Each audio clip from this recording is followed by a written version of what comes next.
নির্বাচনকে নিয়ে বিভিন্ন রকমের তালবাহানা করে, কি পিয়ারের কথা বলে। আরে ভাই, এদেশের মানুষ পিয়ার বোঝে? এদেশের জনগণ তারা নিজেদের ডাইরেক্ট ভোটে তাদের এলাকার কে এমপি হবে তাকে চিনতে হবে। অন্তর্বর্তীকালীন সরকারের কাছে আমাদের অনেক প্রত্যাশা এবং এই সরকারের একটা বিরাট চ্যালেঞ্জ জনগণকে গণতন্ত্র ফিরিয়ে দেওয়া এবং তাদেরকে জনগণের ভোটের অধিকার ফিরিয়ে দেওয়া, যে ভোটের অধিকারের জন্য দীর্ঘ 17টি বছর আমরা লড়াই করেছিলাম। সুতরাং গণতন্ত্র পুরো প্রতিষ্ঠিত হতে পারে, প্রাতিষ্ঠানিক রূপ দিতে পারে একমাত্র নির্বাচন। নির্বাচন ছাড়া গণতন্ত্রকে টেকসই গণতন্ত্র কখনোই হতে পারে না।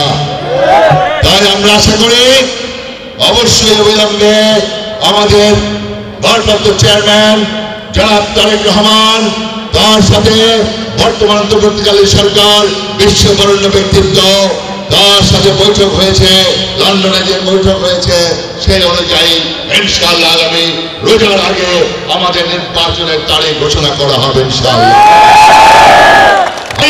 ইনশাআল্লাহ। আগামী দিনে যদি ইনশাআল্লাহ জনগণ আমাদেরকে নির্বাচিত করে, আমরা আইনের শাসন কায়েম করব, যেটি ছিল 1971 সালে মুক্তিযুদ্ধের চেতনা। সেই চেতনা বারবার আওয়ামী লীগ নস্যাৎ করে দিয়েছে। আওয়ামী লীগ মুক্তিযুদ্ধের স্লোগান দিয়ে বারবার স্বাধীনতা সার্বভৌমত্বকে খর্ব করেছে। আওয়ামী লীগ মুক্তিযুদ্ধের চেতনা করে, আমাদের আওয়ামী লীগ এই মুক্তিযুদ্ধের চেতনার কথা বলে বারবার পদদলিত করেছে, ভারতের দাবিদারি করেছে। আমরা বুক উঁচু করে থাকতে চাই,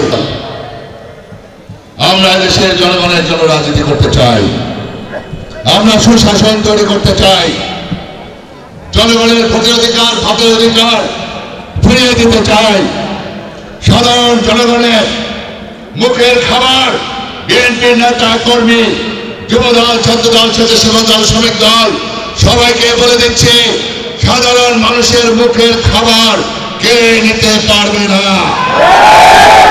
নির্বাচনকে নিয়ে বিভিন্ন রকমের তালবাহানা করে, কি পিয়ারের কথা বলে। আরে ভাই, এদেশের মানুষ পিয়ার বোঝে? এদেশের জনগণ তারা নিজেদের ডাইরেক্ট ভোটে তাদের এলাকার কে এমপি হবে তাকে চিনতে হবে। আপনি পিয়ারের মাধ্যমে, সংখ্যাগরিষ্ঠতার মাধ্যমে আপনি কত সংখ্যা ভোট পাইছেন, আপনার পার্টি এত % ভোট পাইছে, সেই অনুযায়ী আপনি ওইখানে বসে সিলেক্ট করে দিবেন অমুকে চরপেশনের এমপি।